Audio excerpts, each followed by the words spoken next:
Je mettrai aussi fin aux politiques gouvernementales qui tentent de forcer l'inclusion dans tous les aspects de la vie publique et la vie privée, l'inclusion et la diversité, que ce soit en termes de genre ou en termes de race. Nous allons forger une société qui ne voit pas la race basée uniquement sur le mérite. À compter d'aujourd'hui, ce sera la politique officielle du gouvernement américain qu'il n'y a que deux sexes, hommes et femmes. Voici mon plan pour mettre fin à la mutilation chimique, physique et émotionnelle de nos jeunes. Dès le premier jour, je révoquerai les politiques cruelles de Joe Biden sur les soins dits d'affirmation de genre. C'est ridicule. Un processus qui consiste à donner aux enfants des bloqueurs de puberté, modifier leur apparence physique et, à terme, à pratiquer des interventions chirurgicales sur des enfants mineurs. Pouvez-vous croire cela? Je signerai un nouveau décret ordonnant à toutes les agences fédérales de saisir tous les programmes qui promeuvent le concept de transition sexuelle et de genre à un âge précoce. Je vais ensuite demander au Congrès d'empêcher définitivement que l'argent des contribuables fédéraux soit utilisé pour promouvoir ou payer ces procédures et faire passer une loi interdisant les mutilations sexuelles sur les enfants dans les 50 États. Cela ira très vite. Je déclarerai que tout hôpital ou prestataire de soins de santé qui participe à la mutilation chimique ou physique de jeunes mineurs ne répondra plus aux normes fédérales de santé et de sécurité pour Medicaid et Medicare et sera immédiatement exclu du programme. En outre, je soutiendrai la création d'un droit d'action privé permettant aux victimes de poursuivre les médecins qui ont pratiqué de manière impardonnable ces procédures sur des enfants mineurs. Le ministère de la Justice enquêtera sur Big Pharma et les grands réseaux hospitaliers afin de déterminer s'ils ont délibérément dissimulé les horribles effets secondaires à long terme des transitions sexuelles afin de s'enrichir aux dépens de patients vulnérables et, dans ce cas, très vulnérables. Nous chercherons également à savoir si Big Pharma ou d'autres ont commercialisé illégalement des hormones et des bloqueurs de puberté qui ne sont en aucun cas autorisés ou approuvés à être utilisés à cette fin. Mon ministère de l'Éducation informera les États et les districts scolaires que tout enseignant ou responsable d'école suggérant à un enfant qu'il pourrait être enfermé dans le mauvais corps s'exposera à de graves conséquences, y compris à des violations potentielles des droits civils pour discrimination sexuelle et à la suppression du financement fédéral. Dans le cadre de notre nouveau système de certification des enseignants, nous encouragerons à une éducation positive sur la famille traditionnelle, les rôles des mères et des pères et la célébration plutôt que l'effacement de ce qui rend les hommes et les femmes différents et uniques. Je demanderai au Congrès d'adopter un projet de loi établissant que les seuls genres reconnus par le gouvernement des États-Unis sont hommes et femmes et qu'ils sont assignés à la naissance. Ce projet de loi précisera également que le titre 9 interdit aux hommes de participer à des sports féminins. Et nous protégerons les droits des parents qui ne seront pas contraints d'autoriser leur enfant mineur à assumer un nouveau genre et une nouvelle identité sans le consentement des parents. Il n'y aura pas de nouvelle identité et cela ne se fera pas sans le consentement des parents. Aucun pays sérieux ne devrait dire à ses enfants qu'ils sont nés avec le mauvais genre. Un concept dont on n'a jamais entendu parler. Dans toute l'histoire de l'humanité, personne n'a jamais entendu parler de ce qui se passe aujourd'hui. Tout ça a été inventé par la gauche radicale il y a quelques années. Sous ma direction, cette folie prendra fin. Merci beaucoup. Mesdames, Messieurs, chers compatriotes et toutes celles de ceux qui me font l'honneur de suivre les actions de SOS Cameroun Solidarity par ma voix et du CCT, le Conseil camerounais de transition. Mes chers compatriotes, je vais très rapidement répondre à quelques-unes de vos questions qui m'ont été posées au cours de tout ce mois qui vient de s'écouler. Les élections aux États-Unis, la prise de pouvoir du président Trump, le rapatriement et l'expulsion de nos compatriotes, les guerres un peu partout. Alors pourquoi vous m'avez posé ces questions? Parce que vous avez constaté que je suis un acteur, l'un des acteurs de la société qui analyse et qui propose, qui débat, qui échange, qui informe, qui dénonce. Je vais échanger avec vous déjà sur cette question. Première question que vous avez bien voulu me poser. Qu'est-ce que je pense du président Donald J. Trump? Mes chers amis, je pense que je ne pouvais pas attendre mieux. Le président Trump arrive au bon moment. Le monde était devenu un fourre-tout. Tout et n'importe quoi. Il a fallu que le président Donald Trump arrive pour mettre un stop à un certain nombre de dérives. Le président Donald Trump prend son pays, rentre en mouvement parce que son pays est en guerre. Il n'est pas seulement en guerre, point de vue d'armement, guerre contre notre pays, mais en guerre à l'intérieur de ce pays, les États-Unis. Il y a la guerre contre la promotion des mauvaises valeurs, des contre-valeurs dans ce pays, l'Amérique. Je vous l'ai dit il n'y a pas très longtemps, l'Amérique est le plus mauvais pays à vivre sur la Terre. Parce que tous les mauvais esprits venus de tous les pays du monde entier sont dans ce pays. Je dis bien tous les mauvais esprits. Et dans tous les domaines. La sorcellerie, la méchanceté, la jalousie, l'intrigue, les voyous, les vendeurs de drogue, les criminels et tout ça. Toutes les mauvaises personnes de la planète Terre, et même ceux qui sont dans la planète Mars, sont dans ce pays. Tous les sorciers sont ici. Mais toutes les bonnes personnes de la planète Terre sont aussi dans ce pays. Et la seule chose qui nous met tous d'accord, c'est la justice. Malheureusement, à un certain moment, cette justice-là était devenue une justice orientée, une justice parfois téléguidée. Et c'était devenu tout et n'importe quoi. Alors, le président Trump, qui était un homme d'affaires que beaucoup connaissent, beaucoup l'ont connu, même dans la télévision, il a produit des télévisions, il a financé des hommes politiques, des démocrates comme les républicains. Mais ce monsieur pouvait vivre sans faire de la politique, parce qu'il est riche, très riche même d'ailleurs. Il a son avion, il a son golf, il a ses biens, il a des maisons partout aux États-Unis. Mais en observant ce qui se passe dans son pays, pas ailleurs, d'abord dans son pays, il s'est dit, mais attention, il y a quelque chose qui ne va pas dans ce pays. Alors, il faut bien que j'agisse. Il y a l'immigration, il y a des contre-valeurs qui s'installent, il y a des abus, mais toutes les personnes politiques là. Donc, chaque jour, c'est la même chose, mais mon peuple se meurt. Il faut que je fasse quelque chose. Il se lance donc en politique. Il décide de faire campagne. Alors, vous allez constater qu'avant de faire campagne au cours du premier mandat, il était bien. Les hommes politiques, démocrates, républicains l'aimaient beaucoup. Parce que c'était un grand donateur. Parce qu'il donnait beaucoup d'argent aux gens. Mais le jour où il a dit que je deviens moi-même candidat, il est devenu l'homme à battre. Les prostituées sortaient de partout. Chacun venait raconter sa vie. Entre le mensonge, entre les histoires sans tête ni queue, pour le déstabiliser. Mais, croyant en Dieu, et avec la foi, il a gardé son cap, il est resté focus dans son projet. Il a gagné cette élection. Il gagne son élection en disant toujours la même chose, avec son programme.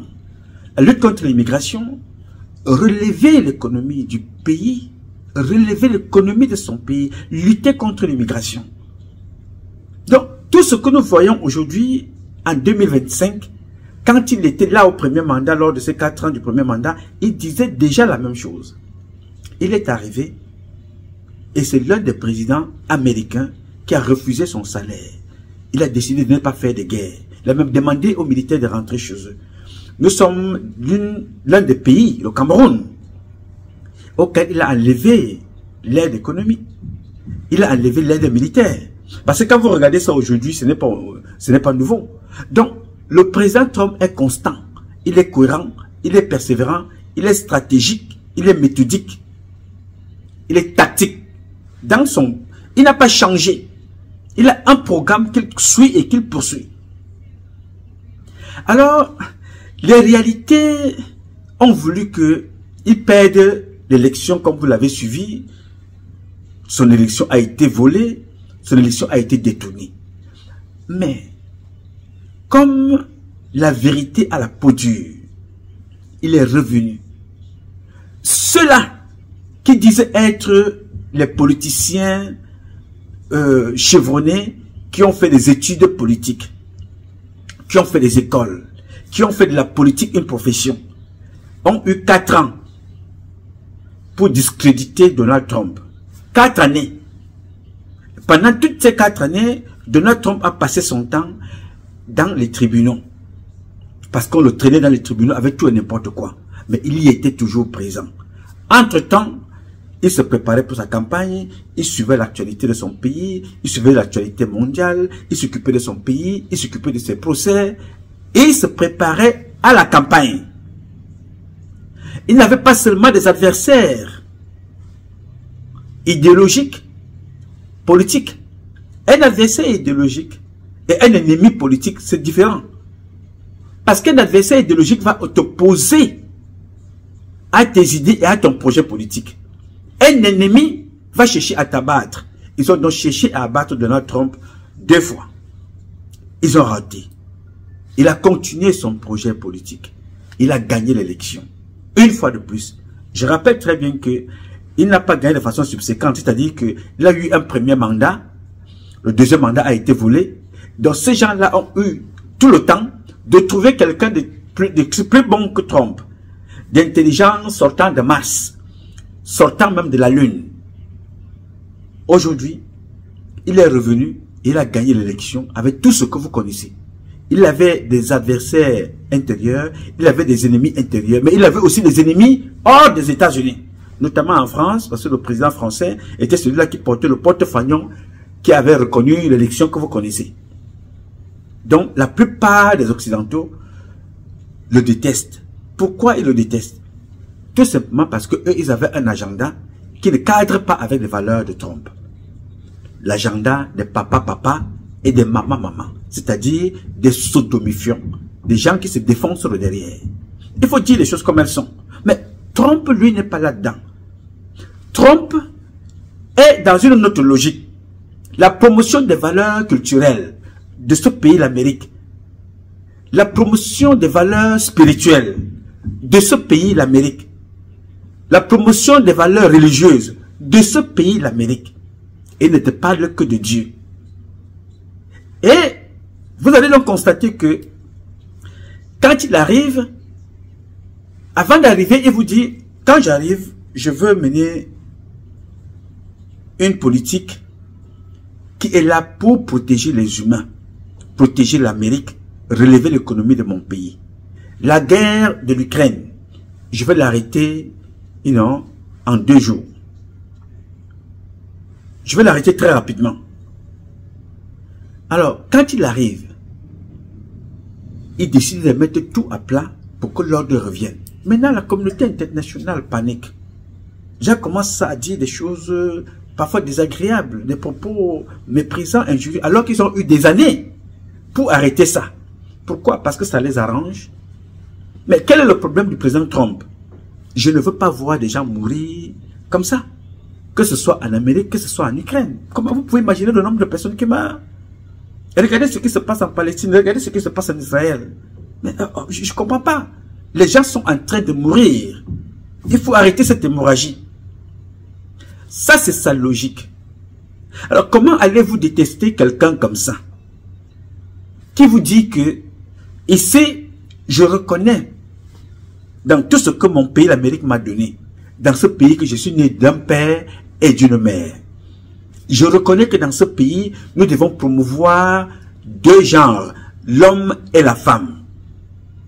Je dis dans ce pays, nous devons respecter, accepter que les gens rentrent dans ce pays de façon légale. Prenez vos visas. L'Amérique est l'un des pays où l'accès à entrer aux États-Unis est plus facile. Mais avoir dit ça fait de lui un ennemi. Avoir dit ça fait de lui un adversaire. Alors que les présidents africains sont incapables de protéger leurs enfants qui sont devenus des terroristes en Libye. Sont devenus des objets sexuels en Libye. Des prélèvements d'organes des reins en Libye. Les Africains, les Camerounais. Personne ne fait rien. Mais pour une fois, un président arrive et dit voilà, dans ce méli-mélo, il faut arrêter ça. Dans ce désordre sexuel qui est partout dans le monde, là, même le pape n'a pas pu dire stop à ça. Il a fallu que Trump arrive. Est-ce que le président Trump était le premier? Non. Il y a la Chine qui a interdit ces choses-là. Il y a le président Poutine qui l'a interdit. Pourquoi nous sommes plus contents ici aux États-Unis? Parce que l'Amérique incarne la première puissance mondiale.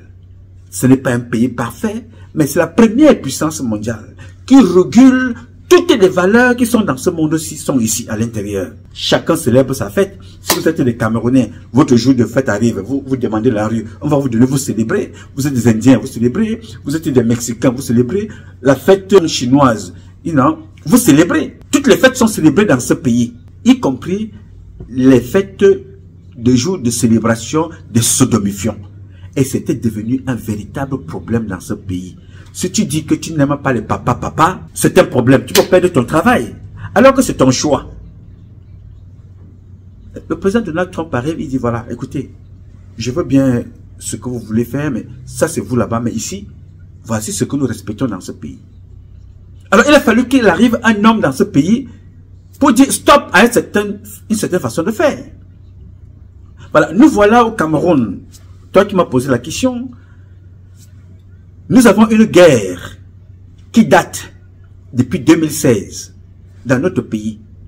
Le président du Cameroun ne vit pas au Cameroun, il vit en Suisse, mais il parle des choses de l'Ukraine, il parle des choses d'autres pays dans ses discours, mais ne parle pas d'une guerre qu'il a instrumentalisée dans son propre pays, le Cameroun. Et dans ce pays-là même, je pense que le président de notre ne s'est même pas encore rappelé qu'il y a un Américain qui a été tué là-bas, Charles Wesco. C'était un pasteur qui a été tué au Cameroun, toujours dans la guerre du Nozo. Mais M. Biya, il peut dormir à la maison. Sa fille peut faire la prostitution. Sa fille peut faire la prostitution. Est-ce que tu comprends, toi qui m'as posé la question, Laurent? La fille du président camerounais fait la prostitution. Elle fume la drogue. Elle est alcoolique. Tout ça avec les frais de l'État. Elle vient au Cameroun avec l'avion, payé par les frais de l'État, avec des prostituées et escortées. Mais si c'était Trump qui avait fait ça, tous les médias du monde entier allaient en parler. J'ai dit, si le président Trump avait fait une chose pareille, c'est-à-dire que son fils ou sa fille se retrouve avec des prostituées comme la fille du président de la République, le monde allait s'arrêter. Parce que les journaux étrangers là, à qui les présidents africains donnent de l'argent, allaient prendre ça, ils allaient faire la brosse à dents. Donald Trump allait devenir la brosse à dents. Mais comme Paul Biya paye pour être président, personne ne parle de ça. Parce que c'est eux qui ont pris cette fille-là, ils ont fait d'elle l'égérie pendant les Jeux Olympiques. La fille du président Paul Biya. Donc elle était l'égérie des papa et des maman, alias sodomifiants. C'est-à-dire ceux qui vont, comme vous comprenez là. Alors pourquoi je réponds à cette question que vous m'avez posée? Le monde allait déjà très mal. Il fallait une personne venant de ce pays pour dire stop à cette façon de faire. Je fais partie, moi, personnellement, de ceux qui vous ont publié ici les déclarations de Emmanuel Macron. Qu'est-ce qu'Emmanuel Macron vous a dit? Peut-être vous avez oublié. Je vais vous partager ce que disait Emmanuel Macron à l'époque. Écoutez et regardez. Nous sommes sans doute en train de vivre la fin de l'hégémonie occidentale sur le monde. Nous nous étions habitués à un ordre international qui, depuis le XVIIIe siècle, reposait sur une hégémonie occidentale. Vraisemblablement française au XVIIIe siècle, par l'inspiration des Lumières, sans doute britannique au XIXe grâce à la révolution industrielle, et raisonnablement américain au XXe, grâce aux deux grands conflits et à la domination économique et politique de cette puissance. Les choses changent. Et elles sont profondément bousculées par les erreurs des Occidentaux, dans certaines crises, par les choix aussi américains depuis plusieurs années. Et puis, c'est aussi l'émergence de nouvelles puissances dont nous avons sans doute longtemps sous-estimé l'impact. La Chine au premier rang, mais également la stratégie russe, menée, il faut bien le dire, depuis quelques années avec plus de succès. L'Inde qui émerge, ces nouvelles économies qui deviennent aussi des puissances, pas seulement économiques, mais politiques, et qui se pensent, comme certains ont pu l'écrire, comme de véritables États-civilisations, et qui viennent non seulement bousculer notre ordre international, qui viennent peser dans l'ordre économique, mais qui viennent aussi repenser l'ordre politique et l'imaginaire politique qui va avec. Tout ça doit nous poser des questions profondes. D'abord, me faire constater que les habitudes, les dogmes qui étaient les nôtres ne sont plus valables. Nous devons être conscients que l'Europe n'est plus le principal interlocuteur de l'Afrique. Si nous voulons continuer à avoir cette relation privilégiée avec elle, nous devons changer de méthode. Flexibilité, rapidité, efficacité, voici comment utiliser nos instruments de financement pour soutenir les solutions africaines. Et c'est aussi à l'Afrique de formuler ces demandes, de proposer ces solutions et surtout de choisir les modèles de développement qu'elle veut pour sa population. La brutalité, la prédation, le néocolonialisme, les méthodes utilisées par certains partenaires de l'Afrique ne sont pas les nôtres. C'est clairement dit. À vous jeunes de vous décomplexer et réfléchir à de nouveaux concepts, à de nouveaux modèles adaptés à notre environnement. Il est temps de sortir du mimétisme et de profiter des errements des autres pour prendre votre liberté. Mais surtout, il ne s'agit pas de quitter un maître pour un autre. Il ne s'agit pas de se libérer d'un conquérant pour un autre dominant. Il ne s'agit pas de dire « je vais me vendre aux Chinois, aux Russes ou aux Indiens ». Non. Il s'agit de tracer sa propre voie, sans complexe. Le monde vous appartient et le ciel seul est la limite. Faites de ce siècle celui du réveil de l'Afrique, afin que dans les prochains, on puisse parler de l'ère africain. Vous en êtes capable. Bien, Emmanuel Macron, vous parlez là de la perte de l'hégémonie occidentale. Et il accuse l'Amérique. Il vous dit que la Russie a fait beaucoup d'avancées. La Chine a fait beaucoup d'avancées. Et d'autres pays, le Brésil, y compris les Africains. Mais entre-temps, lui qui est venu au pouvoir, qui a fait le constat, qu'est-ce qu'il a pris comme mesure? Qu'est-ce qu'il a pris comme mesure? Aucune. Tout ce qui intéresse les présidents français, c'est de voyager, serrer les mains, aller prendre des mallettes d'argent. Voilà des pays africains qui disent ne pas avoir de l'argent. Ils n'ont pas d'argent, ces pays africains. Mais ils donnent l'argent au président français. En termes de milliards. Un jour, j'ai accompagné un ambassadeur d'un pays africain, le Gabon. C'était l'ambassadeur du Gabon à Paris. Je l'accompagne, c'était Chirac était président de la République. Et je prends rendez-vous, mais les rendez-vous à l'Élysée, M. Perelman, ça n'était pas dans le bureau du général qu'occupait M. Chirac. C'était dans le bureau de Dominique de Villepin, qui, depuis la mort de Jacques Foucard, a été fait par Chirac, le réceptionnaire de tout cela. C'est là que ça se passait.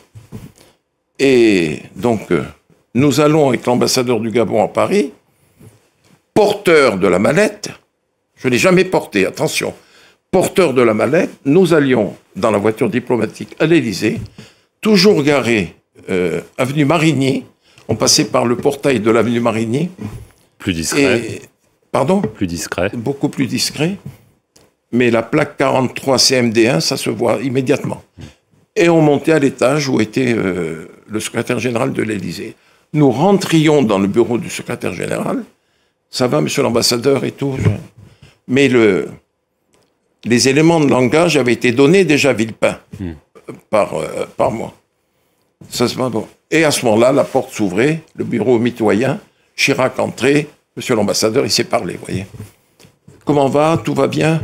Et l'ambassadeur lui dit, monsieur le président, pour votre action politique, le président Bongo m'a chargé de vous remettre cette mallette. D'accord. Chirac regarde la mallette et il voit que il y a des codes. Il dit bon, je vais l'ouvrir. Et il dit mais il y a un code, monsieur le président.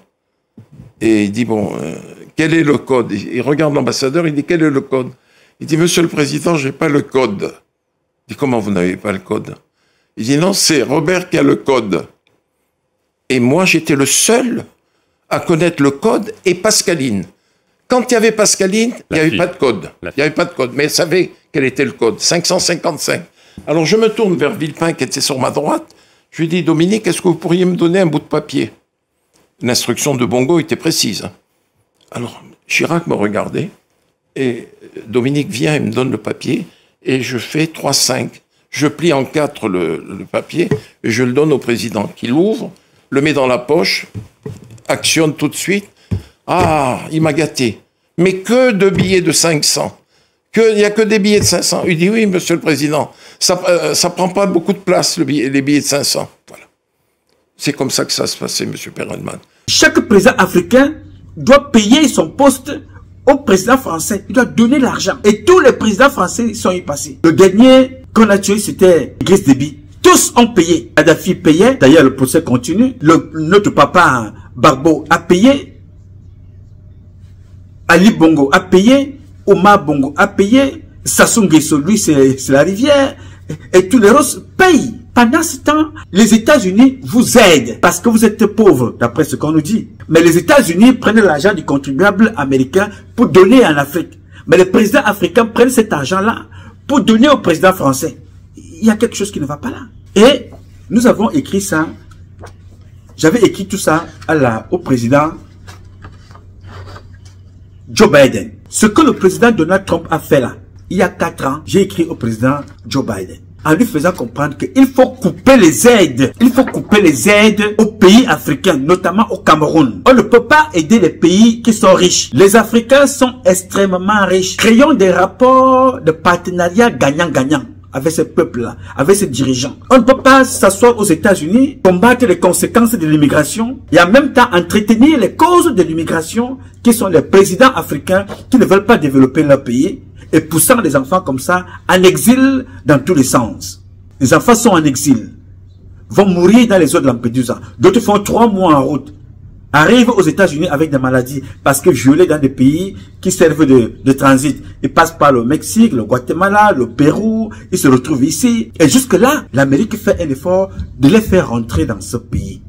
Pendant ce temps, l'Amérique récupère les conséquences de l'immigration, ces enfants-là qui arrivent ici, mais on aide encore les différents pays avec de l'argent. Et les présidents africains prennent cet argent-là pour aller donner aux présidents français et pour vivre leur vie avec ça. Paul Biya dort à l'intercontinental, sa femme se promène, sa fille loue les avions, elle dort dans des hôtels, elle est chassée des États-Unis pour drogue, elle s'est installée en Europe pour la prostitution et la drogue et l'alcoolisme. Pendant ce temps, le peuple américain travaille pour que le président français récupère ce qui a été donné pour aider les peuples, pour que les présidents européens récupèrent ça.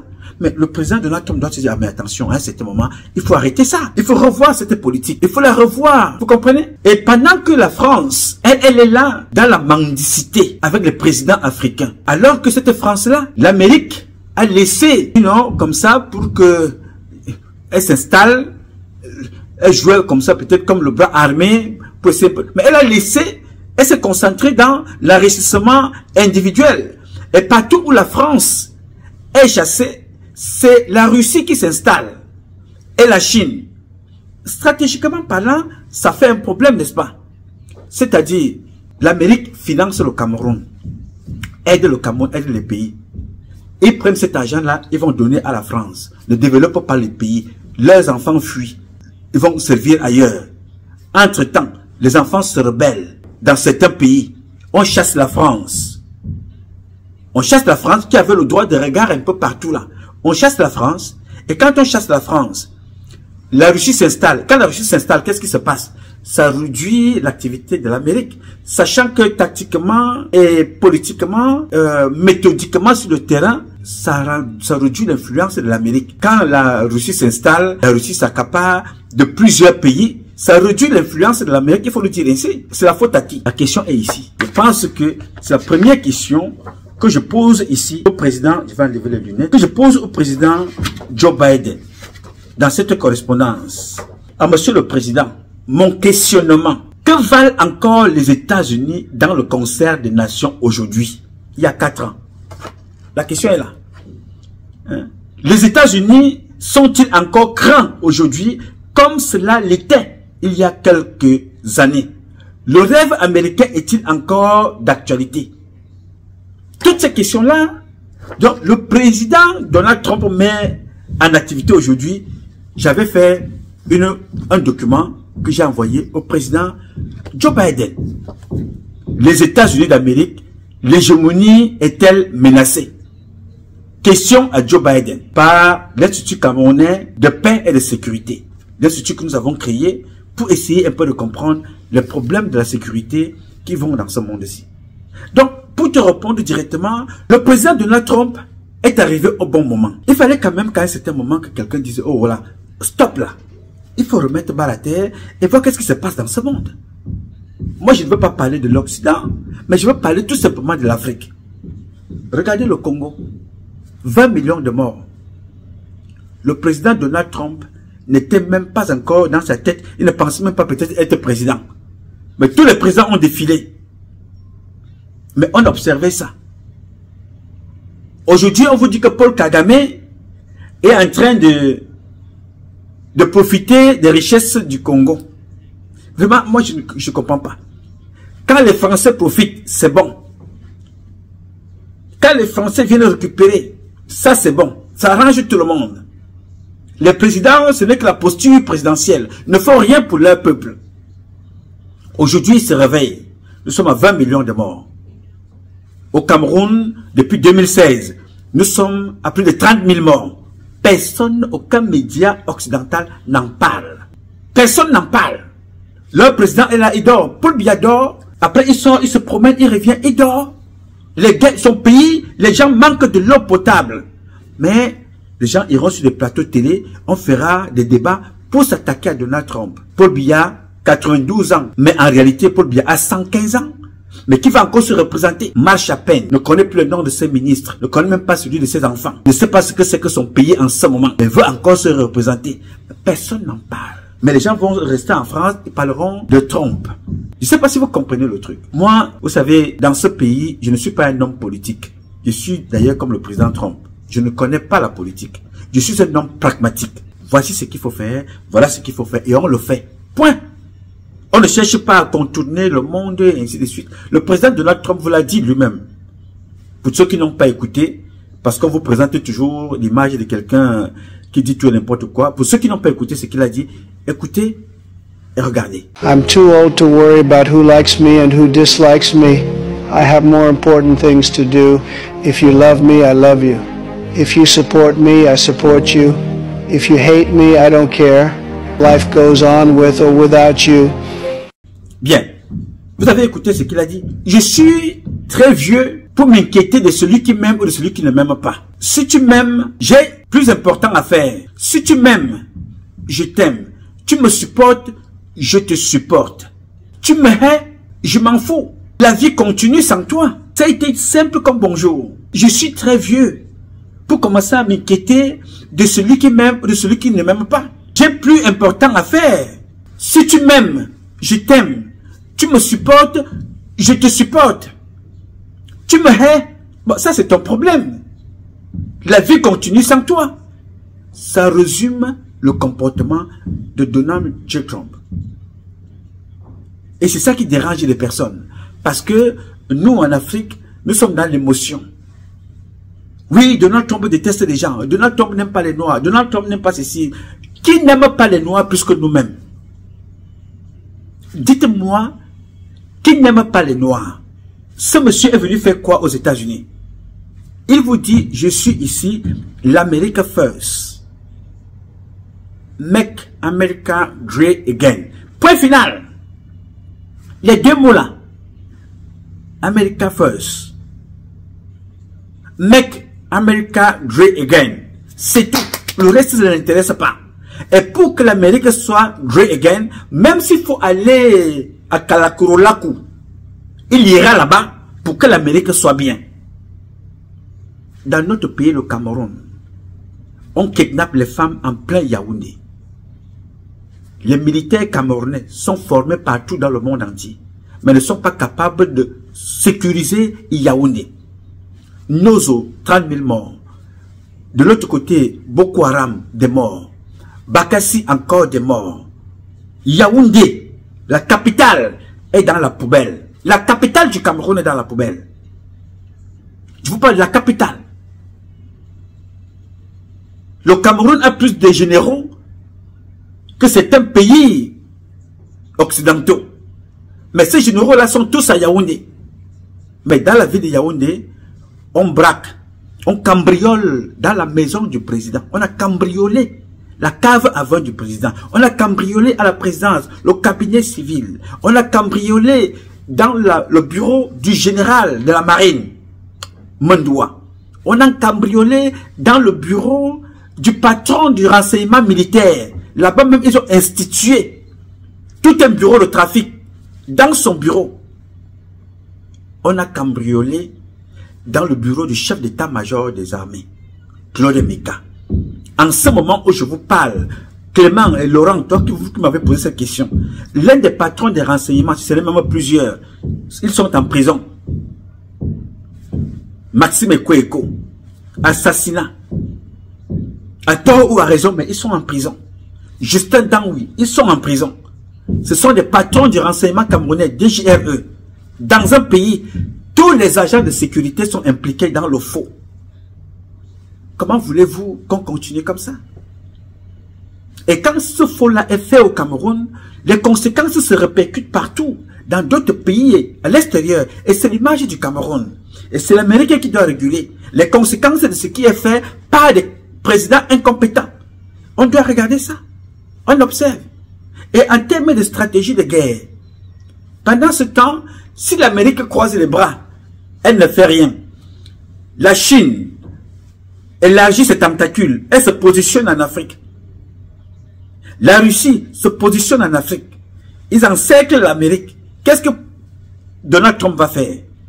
Il est obligé de défendre son pays d'abord. Nous, qu'est-ce que nous faisons?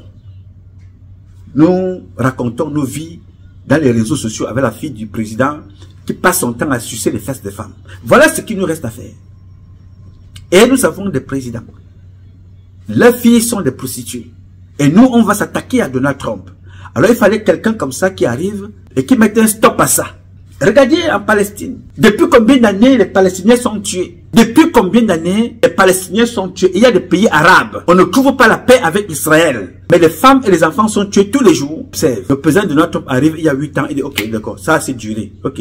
We're gonna stop that.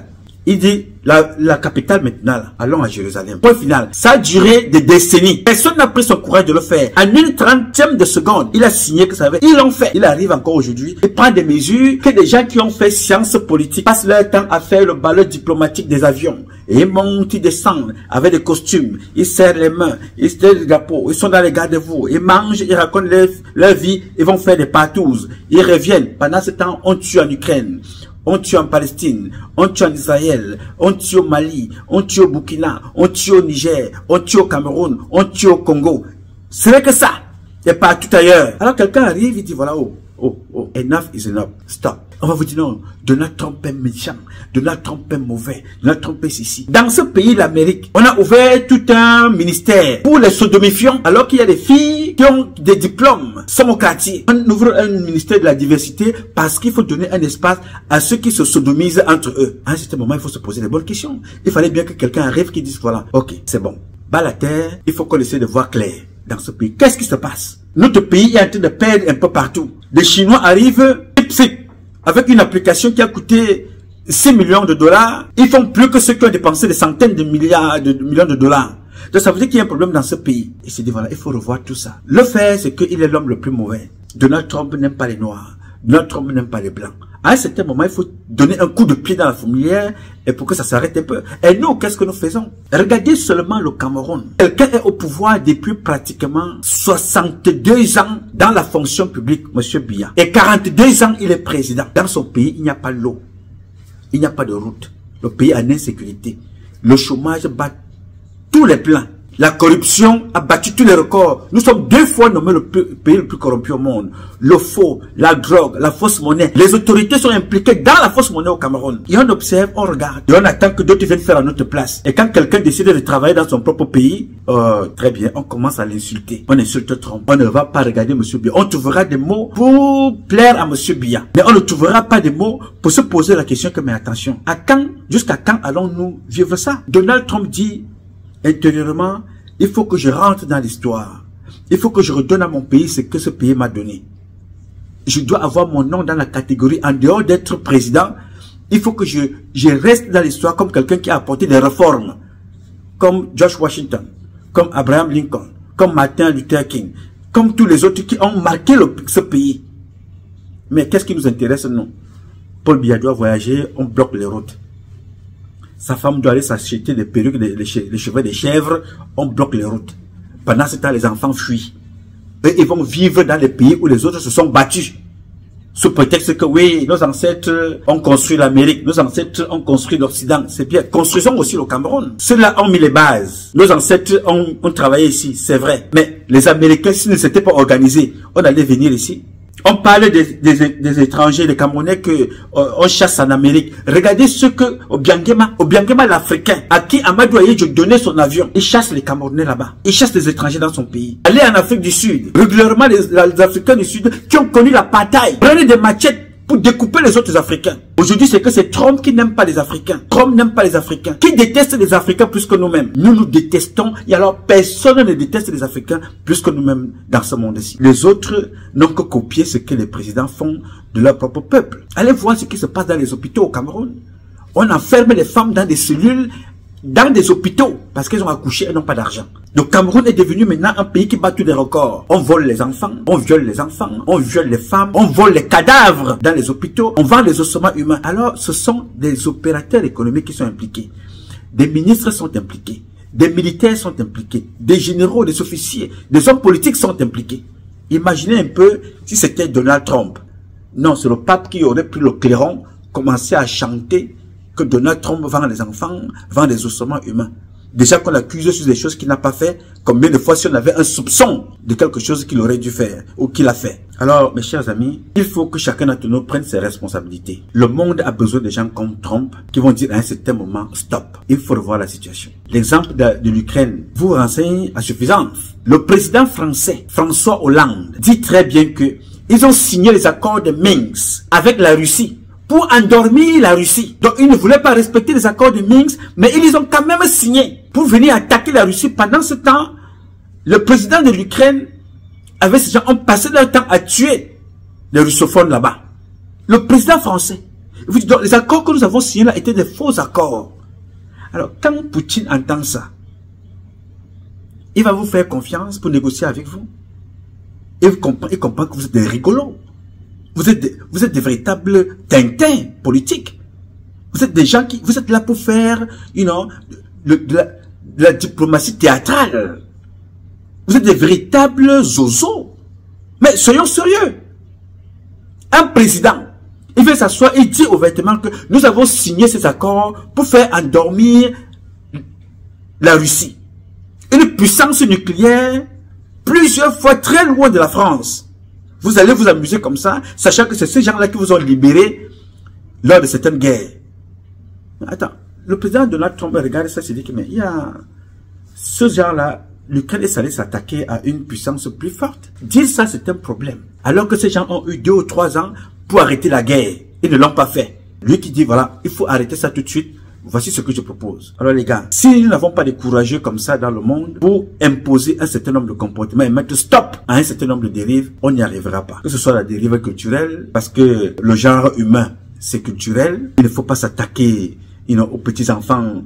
Au Cameroun, Biya a pris de l'argent en Europe. On a endetté le Cameroun pour faire des manuels scolaires, pour apprendre aux enfants comment faire l'amour avec les hommes, parler de la zoophilie, de la pédophilie, de l'homosexualité aux enfants. Paul Biya, moi j'ai publié des manuels scolaires comme ça ici. Alors Paul Biya, qui est-il? C'est quelqu'un qui va s'asseoir au Vatican à genoux, il se met à genoux, il prend une communion, n'est-ce pas? Dans la Bible, on condamne l'homosexualité, n'est-ce pas? Donald Trump arrive et dit que je ne veux pas ça ici. Ça fait de lui un ennemi, un homme à battre, n'est-ce pas? Non, il faut arrêter ça. Chacun d'entre nous doit prendre ses responsabilités et se poser des très bonnes questions. Écrire une histoire, la suivre, promouvoir nos valeurs culturelles, éducationnelles et traditionnelles. L'histoire retiendra que tu as été là. Ne dites pas je crois en Dieu pour faire plaisir à la masse. Il faut le penser. Dieu a créé le monde avec la pensée, la parole et l'action. N'est-ce pas? Ne faites pas les choses pour faire plaisir aux gens. Épousez vos convictions et battez-vous pour que ces convictions-là soient réelles. Donc Donald Trump se bat pour son pays. Il y a plusieurs façons de rentrer aux États-Unis. Il y a plusieurs choses simples à faire.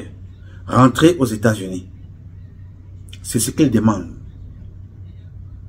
Parce que voir nos compatriotes aller mourir comme ils meurent dans les eaux de Lampedusa. Les Camerounaises et les Camerounais vivent dans des frontières au Mexique, au Pérou, au Guatemala, en Espagne, au Maroc. Il faut aller voir ce qui se passe là-bas, au Maroc. Nos compatriotes souffrent. Ce n'est pas Donald Trump qui les envoie là-bas. Ça commence chez nous au Cameroun, avec M. Biya. Alors pendant ce temps, personne ne se prépare pour se dire, voilà, il faut que ça change. Là, nous sommes en train d'aller vers octobre, les élections avec la même personne. Comme s'il manquait des jeunes. Comme s'il manquait des jeunes. Allez regarder ceux qui entourent Donald Trump.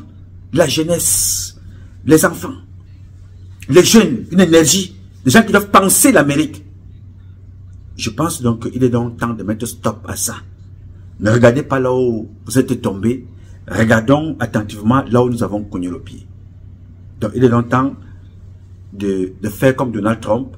Il a pensé l'Amérique. Il n'a pas pensé à l'Amérique. Il a pensé l'Amérique. Penser l'Amérique, c'est penser ses réformes. C'est penser ce qu'il faut faire pour redonner espoir au peuple, pour redonner espoir à ses concitoyens, pour redonner espoir et vie au peuple américain. C'est ça son objectif. Les gens ont perdu leur emploi ici. Tout simplement parce que tu as dit, je ne veux pas me vacciner. Ils ont perdu leur emploi dans l'armée. C'est-à-dire, tu perds ton emploi dans l'armée parce que tu as refusé de te vacciner. Formé, on te remplace par quelqu'un qui s'est vacciné parce qu'il est sodomifiant. Tu es au quartier. Il a dit, je ne veux plus ça ici, là. Tous ceux qui ont perdu leur emploi, rejoignez votre service. Alors, un monsieur comme celui-là, on ne doit pas le respecter. Non, je me mets au garde-vous. Je dis, bon, mais respect, monsieur le président. On avait besoin de quelqu'un comme ça pour dire stop dans ce pays. Je suis fier parce que tout ce que le président a fait, si le président Donald Trump regarde les courriers, le service courrier de Joe Biden, il va trouver ce document à l'intérieur avec toutes les questions qui sont là-dedans.